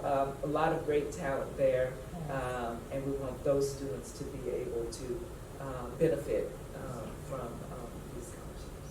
Fantastic. Well, Pam, this is always a pleasure. Always a pleasure connecting and talking in general, number one, but just so amazed and just honored to be able to talk about Invest in Me and the work and the energy that you put towards it. So how can folks learn more about the program? Well, you can go on fidelity.com and just put in Fidelity Scholarships. It will come up. You could also, if UNCF is easy for you to remember, you can just put in UNCF and Fidelity Scholars. That is a way. And there may be a QR code or something maybe at the end for people to do that. But I really want people to get students to apply. I wanted 300 this year. And like I said, I think maybe we'll get to 250. I was a little disappointed because I'm type A and I want to win with everything. We didn't get to 300, and what I said to people, that's leaving money on the table. That should not happen. So I'm hoping next year we're going to add another 300 or so to that, and double it. It's probably going to be 600. And I want to make sure that we're overflowing, that we have so many applicants who come through. People can self-nominate themselves, or nonprofit organizations. If you're, serving these kids and you know of a great student, you can nominate students as well. So that the new process will start in October. Fantastic. This time went by fast, Kathy. It did. And I want to thank all the Fidelity folks who've been involved in this, and obviously the senior living. So with that said, I think we may have some questions that maybe, yes. How do you select the states? How is the selection made? Great question. So we looked at the states where Fidelity has a significant presence in terms of employees. So we have our large sites, and we wanted to kind of test and learn first because this was new to us. So I always tell my team I can't count above 3, so we picked 3 states. As I mentioned, it was Massachusetts, North Carolina, and Texas. And we looked at where there was a large diverse population and where we found that there was some disparity in terms of income. And where we had strong nonprofit partnerships, because we can't do this by ourselves. Sure. So that's why we picked the states where we have influence, right, through community, and we have good partnerships. So that's why we picked. And also to send a message to our associates in those sites that Fidelity, we want to give back to the communities where you live. Great question. Great question. So there's one on the web. This one says, are there D&I programs for your mid to late career professionals? Yes, we do have some professional programs that are available. And again, if you go onto our website, you can certainly learn a little bit more about those. We have one that's geared towards specifically those who are coming back to the workforce. So if someone has been out of the workforce for a while, they're mid-career, and they're looking to re-enter, it's called the Resume program. That is one where we will typically, it's usually a cohort type program, and you'll be able to have, if you're interested in different tracks, typically technology, there's some business as well, and you can be placed into that program. It is a selection process, but that is one of the programs that we have available. Great question.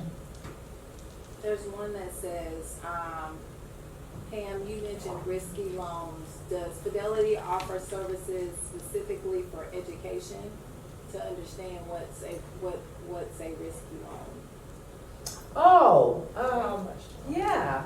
I know there's a lot of information in terms of, like 529 plans and things like that. On that site, when you go look, there's probably information about various opportunities to get loans, but I'm not sure if it gives you, like, in terms of what's risky or not. That's a great question. I don't know. Kathy, do you know? Yeah, I don't know. I think we can probably take that as a takeaway. To Pam's point, if you go on to 401k.com, there are a ton of resources and information out there to help educate you on, 529 plans and some of the other resources that you can leverage as your children are thinking about college or you're thinking about paying for college.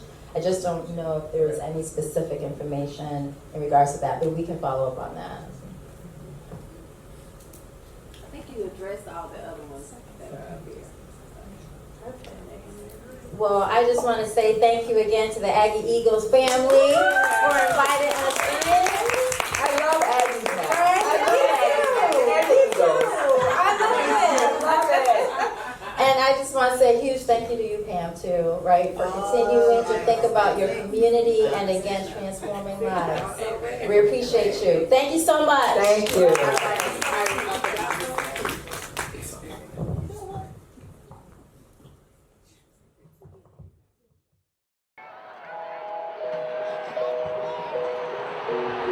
Many higher education veterans have always said the athletic department is the front porch of the school. It just means we have a vital and important job. And one of our jobs is to recruit, showcase, and brand this institution at the highest level. We have great people committed to our staff and coaches, and we compete like hell. Anything that you want in life, anything that you desire is going to oftentimes be on the other side of hard. So you say you want a championship, or you say you want to be successful, you say you want to go out with a bang. Oftentimes God just places adversity in front of you. Now, after you go through that, and then you achieve what you ultimately wanted to achieve, now you have the character and the necessary confidence to sustain it. I'm just really proud of them. We've been working really hard, There's just so much stuff that we put in, They got mandatory ice baths, they run, they have sprints every day, so it's a lot that goes into it. We're tougher than I give them credit for. We do know how to win, and now it's just about putting the pieces in play. They encourage one another regularly, and they correct one another. So the best way to have a team get better is if you can hold yourself accountable and hold your teammates accountable. Making a greater individual contribution to the team. And so if you can bring your own contribution of your total package of magic and whatever that may look like, making sure that you're bringing that each day, every single day. We're really trying to uphold that. We talked about everyone maximizing on their opportunities. I don't see any ceiling to what we're doing. Our big focus was performance versus outcome and just working on the process. That winning culture, that culture of success, that's what we're trying to build upon each year. I know it's not 9 teams better than us in the HBCU, but we'll show it on the field.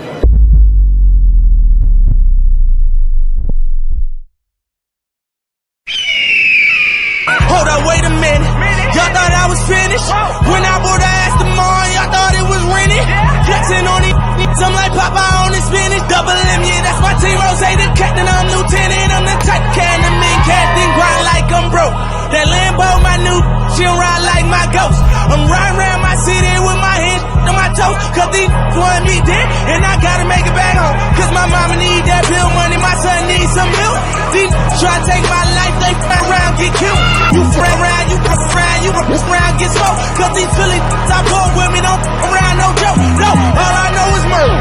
When it come to me, I got young that's rolling, I got throwing bees. I done did the DOI, I done did the KODs. Every time I'm in that I get to throwing 30 G's. Now I'm hanging out that drop head, I'm riding down no collar. They let me earn back home, that young be wildin'. We get we mobbing, like Batman and with Robin. This 2-door Maybach with my seat on reclining. I'm like real wood up, real wood up. If you ain't about that murder game, then shut up. If you dip me in your ass, I get you stuck up. When you touch down in my hood, no, that tour life ain't good. Catch me down in MIA, and that heat game on wood. With that Puma life on my feet, like that little engine I could. Boy, I slide down in your block, bike on 12 o'clock. And they be throwing deuces on the same, they watch. And I'm the king of my city, cause I'm still calling them shots. And these lanes talking that bull, the same, that fly. I'm the same from Birch Street with them neck braids that lock. The same that came up and I had to wait for my spot.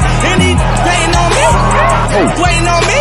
Still on that hood, my Rolls Royce on me. They gon' remember me. I say remember me. So much money at your friend turn to your enemy. And when this beef I turn my enemies to memories. We them they go for 40, ain't no 10 the key. Hold up, broke, turn rich. Love the game like Mitch. And if I leave you, they ain't done pretty. Gon' still it was something about that rollie when he first touched my wrist. Had me feeling like that dope boy when he first touched that. I'm gone. Woo!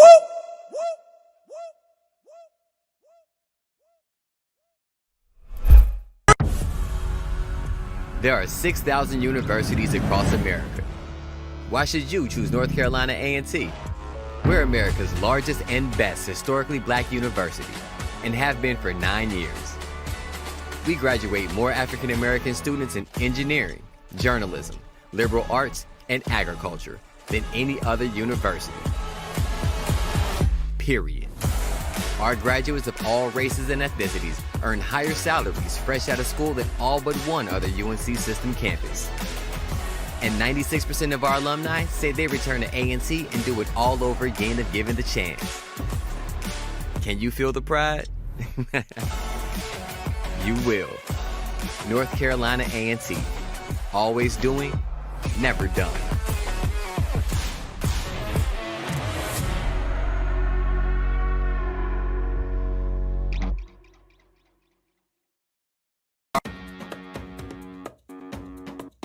Nurse practitioner.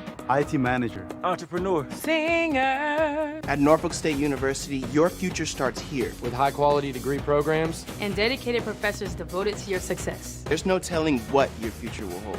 Gallery owner. News anchor. Doctor. Chemical analyst. Actress. professional baseball player. United States ambassador. Norfolk State, we see the future in you. As a freshman, all I cared about was baseball. College wasn't even a thought.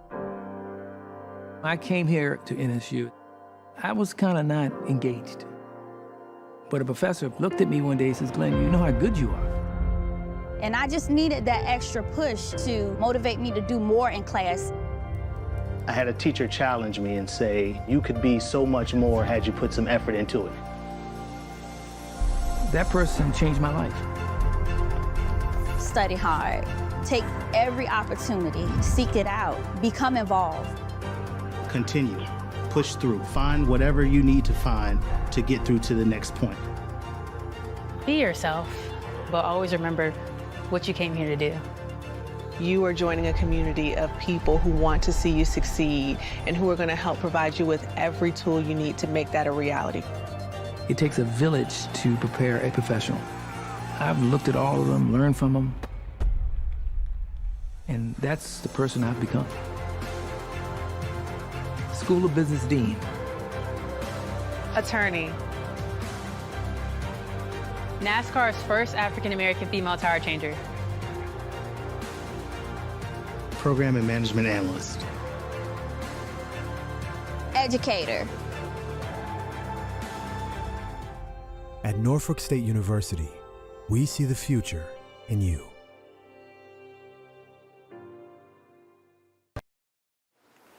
Hi, I'm Anthony Graham, and I have the pleasure of serving as the Interim Chancellor at Winston-Salem State University during the 23-24 academic year. I bring you greetings on behalf of the Rams family in Winston-Salem, North Carolina. I welcome you to the Aggies and Eagles on the Vineyard. I certainly wish that I could have joined you in person, but unfortunately, my schedule will not allow me to travel for this event. Nevertheless, I know that you will enjoy your time together while you network with one another and engage in critically important conversations designed to improve the work that occurs on the campuses of our cherished historically black colleges and universities across the nation. As you engage in these discussions, I ask that you give thought to specific ways that each of you, individually and collectively, can assist our HBCUs with actualizing our visions and missions. How might we work in greater partnership with various influencers to ensure that our institutions receive the level of funding necessary to scale and deepen the impact that we have on the students whom we serve? At Winston-Salem State University, we are proud of the significant impact that we have on student success. According to the New York Times, Winston-Salem State University is ranked #1 among four-year institutions in North Carolina for economic mobility. Of all the universities in North Carolina, Winston-Salem State University has a long history of recognition for our ability to enroll diverse students from all walks of life, irrespective of race, gender, socioeconomic status, or geographic location. We move them from one level to the next, helping them unleash their genius while making their dreams come true. I ask that you give critical thought to how we may engage in thought leadership and thought partnership to sustain and grow the significant impact of Winston-Salem State University and the other HBCUs across the nation. Once again, welcome to the Aggies and Eagles on the Vineyard.